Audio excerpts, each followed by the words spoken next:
निशा और अनीशा दोनों ही बहन थी, पर निशा अनीशा के मुकाबले कम सुंदर थी, जिस वजह से जब भी लड़के वाले निशा को देखने आते तो वो अनीशा को पसंद कर लिया करते। इसलिए जब इस बार निशा को अजीत नाम का लड़का अपनी माँ विमला के साथ देखने आता है तो निशा की माँ अनीशा से बोलती है, अनीशा बेटा, तेरी बहन निशा तुझसे बड़ी है, तेरी बहन में कोई कमी नहीं है, फिर भी लड़के वाले तेरी सुंदरता पर मोहित हो जाते हैं। इसीलिए मैं चाहती हूँ कि जब तक तेरी बहन की शादी ना हो जाए तू लड़के वालों के सामने ना आए। माँ, मैं सब समझ चुकी हूँ, आप बिल्कुल भी चिंता मत कीजिए। जब तक दीदी की शादी नहीं हो जाती तब तक मैं लड़के वालों के सामने नहीं आऊंगी। इस तरह से निशा का रिश्ता अजीत के साथ हो जाता है। बहुत जल्द अजीत और निशा की शादी हो जाती है। शादी होने के बाद अजीत देखता है कि उसकी साली अनीशा निशा से काफी सुंदर है। उसे देखते ही अजीत के मन में उसे शादी करने की इच्छा पनप जाती है। निशा के माँ बाप ने बिल्कुल सही नहीं किया। इस निशा से लाख गुना सुंदर है अनीशा, इसलिए जानबूझकर इसके माँ बाप ने कभी अनीशा को हमारे सामने नहीं आने दिया। जो बात अजीत अपने मन में सोच रहा होता है वही ख्याल विमला के दिमाग में भी आता है, पर वो लोग कुछ नहीं कहते। अब ऐसे ही कुछ दिन बीत जाते हैं, पर अजीत निशा के साथ सही से बर्ताव नहीं करता, जिस वजह से निशा काफी परेशान रहने लगती है। और एक दिन अपनी सास विमला से बोलती है, माँ जी, आपसे एक बात पूछनी थी। क्या मैं अजीत जी को पसंद नहीं थी जो वो मुझसे ऐसे नाराज रहते हैं? बहू, मैं झूठ नहीं बोलूंगी, तू मुझे और अजीत को पसंद थी, पर जब हमने तेरी छोटी बहन को देखा तब हमें पता चला कि सोने से महंगा तो हीरा होता है और तेरे माँ बाप ने हमें धोखा दिया। अगर शादी से पहले हमने तेरी छोटी बहन को देखा हो। विमला की ये बात सुनकर निशा को बहुत बुरा लगता है और इसलिए निशा अपने पति का दिल जीतने के लिए हर वो काम करती है जिससे अजीत को खुशी मिल सके। समय यूं ही बीतता जाता है और निशा की शादी को 1 साल हो जाते हैं। इन 1 साल में अजीत की नाराजगी भी खत्म हो जाती है और विमला भी निशा से प्यार करने लगती है। अब मेरी जिंदगी में सब ठीक है अजीत जी, और माँ की नाराजगी भी खत्म हो गई। अब तो मैं अजीत जी को अपनी बहन से मिलवा सकती हूँ, अब कोई डर नहीं। इतना बोलकर निशा अपने घर फोन करती है और अनीशा से कहती है, तेरा बहुत मन करता है ना अपने जीजा से बात करने का। इस बार मैं 10 दिनों की छुट्टियाँ पड़ रही हैं, तो मैंने सोचा इस बार मैं 10 दिनों के लिए घर आ जाऊँ। जब तेरे जीजा जी आएंगे तो जी भर के बात करना। इस तरह से निशा अजीत के साथ अपने मायके जाती है। इन 10 दिनों में अजीत और अनीशा के बीच काफी अच्छी दोस्ती हो जाती है। वे दोनों काफी देर तक हंस हंस के बातें करते हैं। घर आने के बाद भी अजीत ज्यादातर समय अनीशा से ही फोन पर बातें किया करता और एक दिन अनीशा से बोलता है, अरे मेरी जान, तुम्हें मैंने कितनी बार बोला है कि मुझे जीजा जी मत कहा करो, तुम मुझे जान कहकर बुलाया करो, इसमें प्यार है। और वैसे भी तुम्हें देखे काफी दिन हो गए हैं, तो बताओ कब आ रही हो हमसे मिलने? अब जब इतने प्यार से बोला है तो आना तो बनता ही है, चाहे समय ही क्यों न लगे। मैं कल आ रही हूँ आपसे मिलने, और हाँ, कुछ दिन रहने के लिए भी। इस बारे में दीदी को मत बताना। अब अगले ही दिन अनीशा अपना सामान लेकर अपनी बहन के ससुराल आ जाती है। जैसे ही निशा अनीशा को देखती है वो बहुत खुश होती है, साथ ही साथ हैरान भी। अनीशा तो यहाँ, वो भी इस तरह अचानक? हाँ दीदी, मुझे तुम्हारी बहुत याद आ रही थी, सोचा क्यों ना तुमसे मिलने के लिए तुम्हारे घर आ जाऊं। वैसे दीदी, मैं यहाँ कुछ दिन के लिए रहने के लिए आई हूँ, तुम्हें कोई प्रॉब्लम तो नहीं है ना? अरे अनीशा, भला इसमें मुझे क्या प्रॉब्लम होगी? तो जब तक यहाँ रहना चाहती है तब तक रह।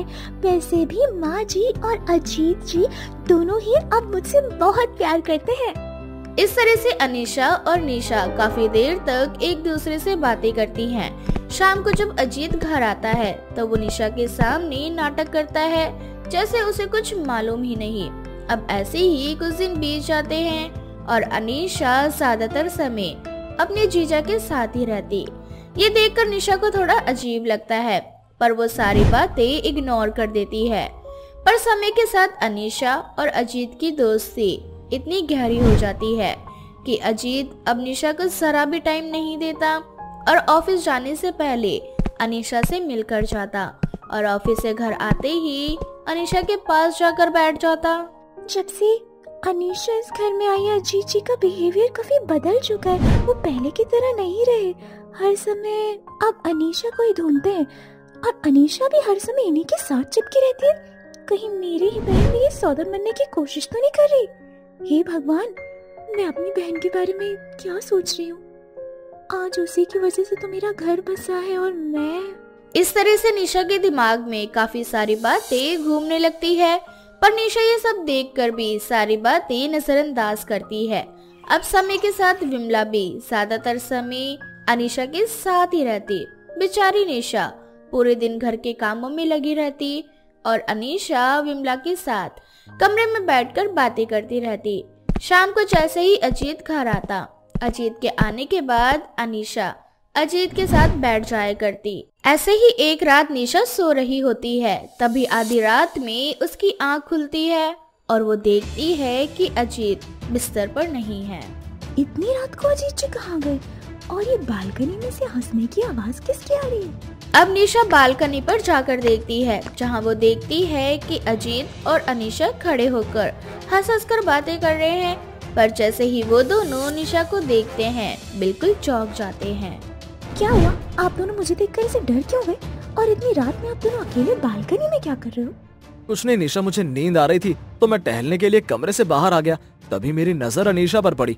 अनीशा अकेली बालकनी पर खड़ी थी तो मैंने सोचा कि क्यों ना कुछ देर अपनी साली साहिबा से हंसी मजाक कर लिया जाए। चलो, अब मुझे बहुत नींद आ रही है। हाँ दीदी, आप भी सो जाओ, मैं भी सोने जा रही हूँ। इस तरह से अजीत निशा को बेवकूफ बना देता है। अब ऐसे ही कुछ दिन बीत जाते हैं और अजीत की नजदीकी अनीशा के साथ बढ़ने लगती है। ऐसे ही एक रात फिर आधी रात में निशा की आंख खुलती है और वो देखती है कि आज भी अजीत अपने कमरे में नहीं है। इस बार निशा सीधा अनीशा के कमरे में जाती है, जहां वो देखती है कि अजीत और निशा एक दूसरे के बेहद करीब हैं। अजीत जी, अनीशा, ये सब कुछ क्या है? अनीशा, तू मेरी बहन है, तुझे शर्म नहीं आई अपनी ही बहन का घर उजाड़ते हुए, अपनी ही बहन की सौतन बनते हुए? अरे शर्म कैसी, अगर हम दोनों एक दूसरे को पसंद करते हैं तो अगर शादी से पहले तुम्हारी माँ ने चालाकी नहीं की होती तो आज अनीशा मेरी बीवी होती, ना कि तुम। और वैसे भी माँ को अनीशा बहुत पसंद है, इसलिए हम लोगों ने सोच लिया है कि हम दोनों कल के कल शादी करेंगे और इसलिए मेरे कहने पर अनीशा यहाँ आई है। सच्चाई सुनने के बाद निशा के पैरों तले जमीन खिसक जाती है। उसे अपने कानों पर विश्वास नहीं होता। वो चाहकर भी कुछ नहीं कर सकती थी। अब अगली सुबह जब अजीत और विमला अनीशा के कमरे में उसे तैयार होने के लिए बोलने जाते हैं, तो वो लोग देखते हैं कि अनीशा अपने कमरे में नहीं है और वहाँ एक चिट्ठी पड़ी है जिस पर लिखा होता है, दीदी मुझे गलत मत समझना, मैंने कभी भी तुम्हारा घर उजाड़ने की कोशिश नहीं करी और ना ही इस बारे में कभी कुछ सोचा। ये सब मैंने अपने प्यार को पाने के लिए किया। मैं जिससे प्यार करती हूँ उसकी कास्ट छोटी है और माँ बाप इस रिश्ते के लिए बिल्कुल भी तैयार नहीं है। बस इसीलिए मैं तुम्हारे घर में रहने के लिए आई, ताकि माँ बाप को विश्वास हो जाए कि मैं अमन को भूल चुकी हूँ। और जैसे ही मुझे मौका मिला मैं भागकर यहाँ आ गई। मुझे माफ कर देना दीदी। देख लिया जीजी, माँ जी, आप में ऊपर ही सुंदरता का परिणाम। जरूरी नहीं जो इंसान ऊपर से सुंदर हो वो अंदर से भी सुंदर हो। जरूरी नहीं कि आप लोग मेरी बहन को मेरी सौतन बनाना चाहते थे, पर ऐसा हुआ। शायद अब आपकी आंखों से सुंदरता की पट्टी खुल गई होगी। इस तरह से अजीत और विमला को अपनी गलती का एहसास होता है, जिसके बाद अजीत इस तरह की हरकत फिर कभी नहीं करता। चंदा बहन, तुम्हारी बेटी जवान हो चुकी है, उसकी शादी कब कराओगी? मेरी बेटी की नाक देखी है? जिस दिन वो अपनी नाक संभालना सीख जाएगी उस दिन उसकी शादी भी करा दूंगी। इतना बोलकर चंदा वहाँ से चली जाती है। सुमन जब चंदा की सौतेली बेटी आरती को देखती है तो उसे उसके लिए बहुत बुरा लगता है और वो आरती से कहती है, आरती बेटा, पता नहीं भगवान ने तेरी किस्मत में क्या लिखा है। पहले तो उसने तुझसे तेरी माँ छीनी, फिर तुझे माँ मिली भी तो सौतेली, जो तुझे जरा सा भी प्यार नहीं करती। ऊपर से तेरी नाक बहने की ये बीमारी। मैं तो भगवान से बस यही दुआ करूंगी कि तेरी शादी एक अच्छे घर में हो जाए जो तेरा इलाज करवाए। पर सुमन आंटी, मेरी शादी भला कौन करवाएगा? मेरी माँ मुझे जरा भी पसंद नहीं करती, वो मेरे लिए रिश्ता बिल्कुल भी नहीं देखेगी। और रही बात पिताजी की, तो वो तो जब से विदेश गए हैं तब से मुझे भूल ही गए हैं। बस हर महीने खर्चा भिजवा देते हैं। अरे आरती बेटा, तू दुखी क्यों होती है? भगवान ने तेरी किस्मत में बहुत अच्छा लड़का लिखा होगा।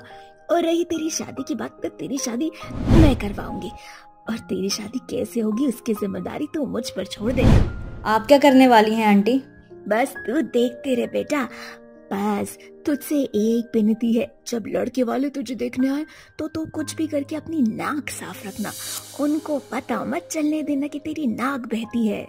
ठीक है आंटी। इस तरह से सुमन वहाँ से चली जाती है और आरती के लिए लड़के देखने लगती है। अब ऐसे ही कुछ दिन बीत जाते हैं और आखिरकार सुमन को ऐसा लड़का मिल ही जाता है जैसे लड़के की सुमन को तलाश थी। अब जैसे ही सुमन को पवन नाम का शरीफ और अच्छे घराने का लड़का मिलता है, वो पवन का रिश्ता लेकर चंदा के पास जाती है और चंदा से कहती है, चंदा बहन, अगर तुम चाहती हो कि तुम्हारे सर से तुम्हारी ये सौतेली बेटी का बोझ खत्म हो जाए तो मेरी बात मान जाओ और अपनी इस बोझ की शादी करवा दो। सुमन बहन चाहती तो मैं भी यही हूँ कि इस नाक बहने वाली लड़की की जल्दी से जल्दी शादी हो सके, क्योंकि मेरा मन नहीं करता इसके हाथों का खाना खाने का। मजबूरन ही मुझे ही घर का सारा काम करना पड़ता है, क्योंकि मैडम जी की तो नाक नहीं संभलती, जब देखो हर जगह टपकती रहती है। इसीलिए तो चंदा बहन मैंने एक लड़के को देखा है जो तुम्हारी इस बहन से खुशी खुशी शादी कर लेगा और बदले में उसे कुछ दहेज देना होगा। क्या इतना सारा दहेज? सुमन बहन रहने दो इस नाग वाली को घर में ही। मैं इतना दहेज नहीं दे सकती और ना ही इस कलमोही की शादी करवा सकती हूँ। मेरा तो काम था तुम्हें सही रास्ता दिखाना, जो मैंने दिखा दिया, बाकी मर्जी तुम्हारी है।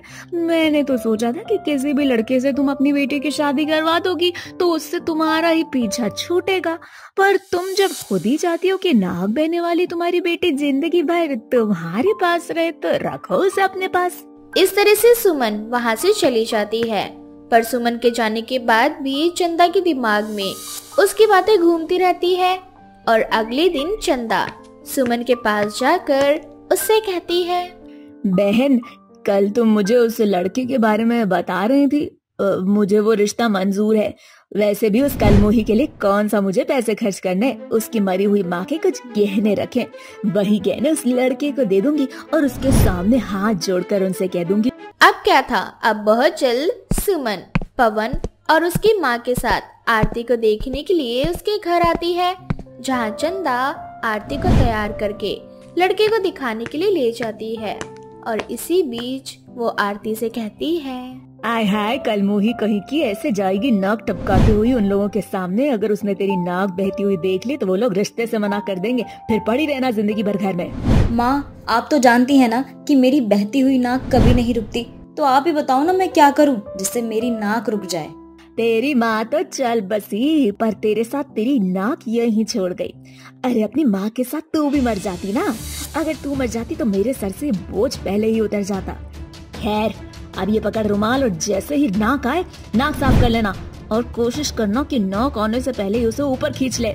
ठीक है माँ। अब आरती बिल्कुल ऐसा ही करती है, पर फिर भी वो अपनी बहती हुई नाक को ज्यादा देर तक नहीं रोक पाती और पवन उसकी बहती हुई नाक देखकर उससे कहता है, आरती इस उम्र में भी तुम्हारी नाक। नहीं पवन जी, आप मुझे गलत समझ रहे हैं। वो दरअसल बात यह है कि मुझे तेज जुकाम हो चुका है और जुकाम में मेरी नाक बहने लगती है। ओह, तो तुम्हें जुकाम है और मुझे लगा कि तुम्हें नाक बहने की बीमारी है। वैसे शायद सुमन आंटी ने तुम्हें बताया नहीं कि मैं एक डॉक्टर हूँ। अब जैसे ही आरती को पता चलता है कि पवन एक डॉक्टर है, आरती के पसीने छूट जाते हैं, लेकिन सुमन सारी बात संभाल लेती है और रिश्ता तय हो जाता है। बहुत जल्द घूंघट की आड़ में पवन की शादी आरती से हो जाती है। शादी वाले रात जब पवन आरती के नजदीक जाता है तो वो देखता है कि आरती बार बार अपनी नाक साफ कर रही है। ये देखकर पवन आरती से कहता है, आरती तुम्हें फिर से जुकाम हो गया या फिर? सही पकड़ा आपने पवन जी, वो मुझे ना जुकाम ही हो गया है। वो दरअसल यहाँ वहाँ का पानी अलग है ना, तो वो मुझे सूट नहीं कर रहा, इसी वजह से मुझे जुकाम हो गया है। आरती बस भी करो, और कितना झूठ कहोगी। मैंने तुम्हें उस दिन भी कहा था कि मैं एक डॉक्टर हूँ और मैं बहुत अच्छे से जानता हूँ कि तुम्हें नाक बहने की बीमारी है, पर तुम फिक्र मत करो, मैं तुम्हें छोड़ूंगा नहीं, बल्कि मैं खुद तुम्हारा इलाज करूंगा और जितनी जल्द हो सके तुम्हारी इस बीमारी को खत्म कर दूंगा। थैंक यू पवन जी, आपने मेरी प्रॉब्लम को समझा, वरना मैं तो डर गई थी कहीं आप मुझे छोड़ ना दो मेरी इस बहती नाक के चलते। नहीं आरती, मैं तुम्हें कभी नहीं छोड़ूंगा। और रही बात तुम्हारी नाक बहने की, इस आदत के बारे में तो मुझे और मेरी माँ को इस बारे में पहले से ही सब कुछ पता है। सुमन आंटी ने हमें पहले ही बता दिया था। फ्लैशबैक। पवन बेटा, लड़की बहुत अच्छी है। मैं जानती हूँ कि तुम्हें प्यार में पहले ही धोखा मिल चुका है, इसीलिए अब तुम्हें ऐसी लड़की चाहिए जिसके साथ तुम जीवन भर खुशी से जी सको। और आरती बिल्कुल वैसी ही लड़की है, क्योंकि इसकी सौतेली माँ ने इस पर बहुत अत्याचार कर रखा है। इसीलिए अगर तुम आरती से शादी कर लोगे तो तुम्हारी जिंदगी के साथ इसकी जिंदगी भी बदल जाएगी। पर बेटा, एक प्रॉब्लम है। क्या प्रॉब्लम है आंटी?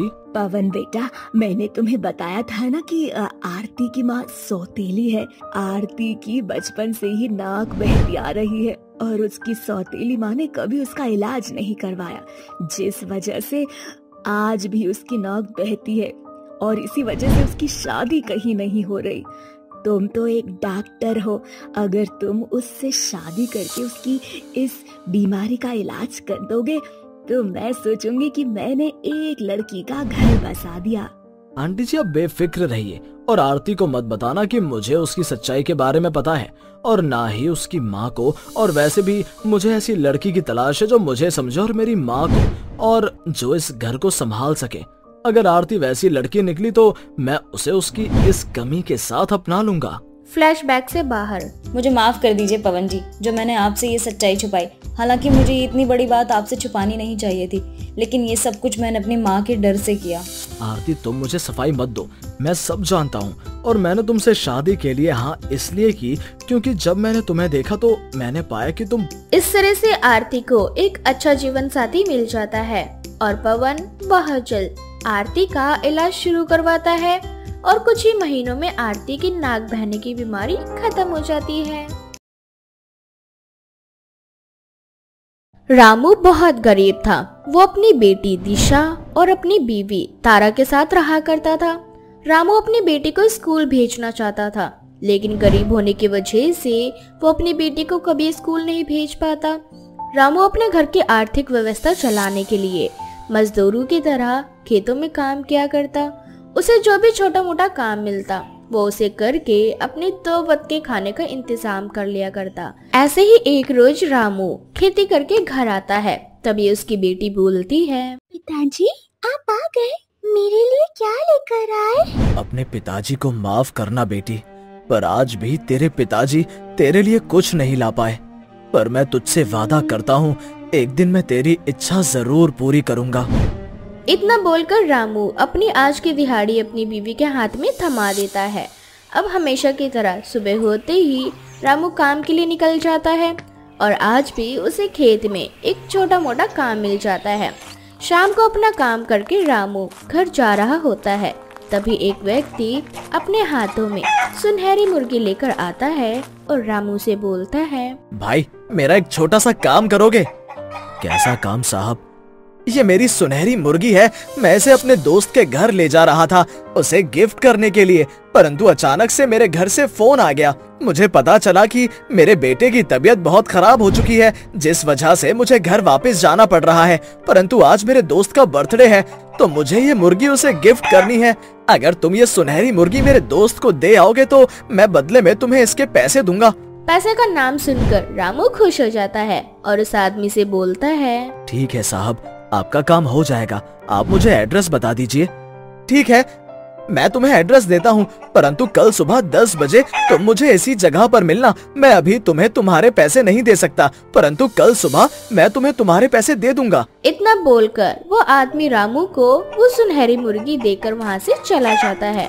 रामू उस सुनहरी मुर्गी को लेकर चलने लगता है, तभी रास्ते में उसे किसी की आवाज सुनाई देती है, तुम अच्छे इंसान लगते हो, प्लीज मुझे उस पते पर मत छोड़ो, मुझे अपने पास रख लो और जिस आदमी ने तुम्हें मुझे सौंपा है उससे झूठ बोल दो कि मैं खो गई हूँ। अरे ये आवाज कैसी है? जो मुझसे बात कर रही है, पर मुझे नजर क्यों नहीं आ रही? ये मैं हूँ रामू, तुम्हारे हाथों में सुनहरी मुर्गी। मुझे देखो, मैं तुमसे बात कर रही हूँ। अब रामू मुर्गी की तरफ देखता है और उससे बोलता है, ये कैसे मुमकिन हो सकता है? तुम तो एक मुर्गी हो, और एक मुर्गी भला इंसान से कैसे बात कर सकती है? वैसे तुम देखने में भी बहुत अजीब हो। मैंने आज से पहले सुनहरी मुर्गी कभी नहीं देखी। हाँ, क्योंकि मैं कोई साधारण मुर्गी नहीं, बल्कि एक जादुई मुर्गी हूँ। देखो प्लीज, तुम मुझे उस आदमी के हाथों मत सौंपो, नहीं तो वो मुझे मार डालेगा। वो लोग बहुत लालची हैं। अगर मैंने तुम्हें बताए हुए पते पर नहीं छोड़ा तो वो आदमी मेरी जान ले लेगा। इतना बोलकर रामू सुनहरी मुर्गी की तरफ देखता है और कुछ देर सोचने के बाद सुनहरी मुर्गी को अपने साथ अपने घर ले जाता है और बोलता है, सुनहरी मुर्गी, तुम फिक्र मत करो, अब से तुम मेरे पास ही रहोगी। कल सुबह जाकर मैं उस आदमी से बोल दूंगा कि जब मैं तुम्हें लेकर जा रहा था तब तुम भाग गईं। वैसे यहाँ मेरे अलावा मेरी बीवी और मेरी बेटी रहती है। पिताजी, इस मुर्गी से क्यों बात कर रहे हो आप? वो इसलिए बेटा, क्योंकि ये मुर्गी बोलती है। ये सुनते ही तारा और दिशा दोनों हैरान हो जाते हैं, जिसके बाद तारा रामू से बोलती है, आप ये क्या कह रहे हैं? ये मुर्गी बोलती है? वैसे ये मुर्गी दिखने में काफी अद्भुत है। ऐसी मुर्गी मैंने आज से पहले कभी नहीं देखी। हाँ, क्योंकि मैं एक जादुई मुर्गी हूँ। मैं पहले एक तपस्वी बाबा के पास थी। उन्होंने अपनी तपस्या से मुझे सुनहरे रंग का बनाया और मेरे अंदर कुछ जादुई शक्तियाँ डाल दी। परंतु समय के साथ उनकी तबीयत खराब होने लगी, जिसके बाद मरने से पहले उन्होंने अपनी जान मुझ में डाल दी और मैं एक सुनहरी जादुई मुर्गी में तब्दील हो गई। परंतु मैं इस दुनिया की दुष्टता से अनजान थी। मैं इसी तरह से जंगल में घूम रही थी, तभी एक आदमी की नजर मुझ पर पड़ी और उसने मुझे उठा लिया। परंतु मैंने उसका भला चाहा और रोज उसे एक सोने का अंडा देने लगी। परंतु उसका लालच इतना बढ़ गया कि मैंने उसको सोने का अंडा देना बंद कर दिया ताकि उसकी अकल ठिकाने आ सके। परंतु उसके बाद मुझे उसने एक कसाई के हाथों बेच दिया और रामू को सौंप दिया कि वो मुझे कसाई तक ले जाए ताकि वो मुझे मार सके। अगर ऐसा है जादुई मुर्गी, तो तुम्हारे साथ अब कुछ नहीं होगा, क्योंकि तुम अब हमारे घर में हो। अब हमेशा हम साथ रहेंगे जादुई मुर्गी। अब इस तरह से दिशा उस मुर्गी के साथ खेलने लगती है, जिसके बाद तारा अकेले में रामू से बोलती है, ये तो आपने बहुत अच्छा किया कि इस मुर्गी की जान बचाने के लिए आप इस मुर्गी को इस घर में ले आए। लेकिन आज हम खाएंगे क्या? घर में अनाज नहीं है और ना ही पैसे जो मैं बाजार से राशन ला सकूं। तारा, तुम बिल्कुल सही कह रही हो। तुम यहीं रुकना, मैं कहीं से उधार राशन लेकर आता हूँ और जब मुझे पैसे मिलेंगे तो मैं वो पैसे चुका दूंगा। इतना बोलकर रामू वहाँ से जाने लगता है, लेकिन वो मुर्गी रामू का रास्ता रोक लेती है और उसे एक सोने का अंडा और बीज देकर उससे बोलती है, रामू, तुम और तुम्हारा परिवार बहुत अच्छा है। तुम लोगों ने मेरी जान बचाई, इसीलिए ये सोने का अंडा तुम रख लो और इस बीज को अपने घर के बाहर लगा देना। खेती करना, तब तक तुम इस बीज की खेती करोगे तुम्हें बहुत अच्छा इनाम मिलेगा। परंतु फिलहाल के लिए तुम पहले इस सोने के अंडे को बेच दो ताकि उनसे मिले पैसों से तुम अपने बीवी बच्चों का पेट भर सको। जादुई सुनहरी मुर्गी के बोलने पर रामू बिल्कुल ऐसा ही करता है और वो उसे सोने के अंडे को लेकर मार्केट में बेच आता है और घर के कुछ राशन ले आता है और घर आकर अपनी बीवी के साथ मिलकर खेती करता है। और अगली सुबह होते ही वह उसी आदमी से मिलने के लिए उस जगह पर पहुंच जाता है जहां वो आदमी पहले से ही रामू का इंतजार कर रहा होता है। रामू जैसे ही उसके पास पहुंचता है, वो आदमी रामू से बोलता है, क्यों भाई, मेरा काम हुआ या नहीं? माफ करना भाई साहब, पर मैं आपका ये छोटा सा काम नहीं कर सका। मैं जब उस मुर्गी को लेकर अपने साथ जा रहा था तभी मेरे सामने एक खतरनाक सांप आ गया और मेरे हाथ से वो मुर्गी छूट गई। उसके बाद मैंने उस मुर्गी को बहुत ढूंढा, परंतु वो मुर्गी मुझे कहीं नहीं मिली। रामू की बात सुनकर उस आदमी को बहुत गुस्सा आता है और वो आदमी रामू को पीट कर वहाँ से चला जाता है। तो वहीं दूसरी ओर रामू जब अपने घर पहुंचता है तो वो देखता है कि उसने जिस बीज की खेती करी थी उस जमीन पर बहुत सारी सुनहरी मुर्गियां उत्पन्न हो चुकी हैं। ये देख रामू बहुत हैरान होता है और तभी वो जादुई सुनहरी मुर्गी रामू के पास आती है और उसकी चोटों को अपनी जादुई शक्तियों से ठीक करके रामू से बोलती है, रामू तुम फिक्र मत करो, मेरे होते हुए अब तुम्हें कभी भी गरीबी का सामना नहीं करना पड़ेगा। परंतु एक बात हमेशा याद रखना, यदि तुमने लालच किया तो मैं तुमसे भी दूर चली जाऊंगी। अब मैं और क्या लालच करूंगा, बिना मांगे तुमने मुझे इतना सब कुछ दे दिया। मैंने रात को जो खेती करी थी वो सुनहरी मुर्गी की खेती हुई, वो भी रातों रात। ये देखकर तो मैं अचंभित रह गया और तुमने मेरी चोट भी ठीक कर दी। इन सुनहरी मुर्गियों को यदि मैं सुनार के पास जाकर बेचूंगा तो मुझे बहुत पैसे मिलेंगे, इतने पैसे कि मैं अपनी बेटी को एक अच्छे स्कूल में पढ़ा सकूंगा। मेरे सारे सपने पूरे कर दिए, मुझे अब कुछ नहीं चाहिए। जिसके बाद रामू अपने सभी सपने पूरे करता है और अपनी बेटी को एक बहुत अच्छे स्कूल में पढ़ने के लिए भेजता है और वो सभी एक साथ हंसी खुशी रहने लगते हैं।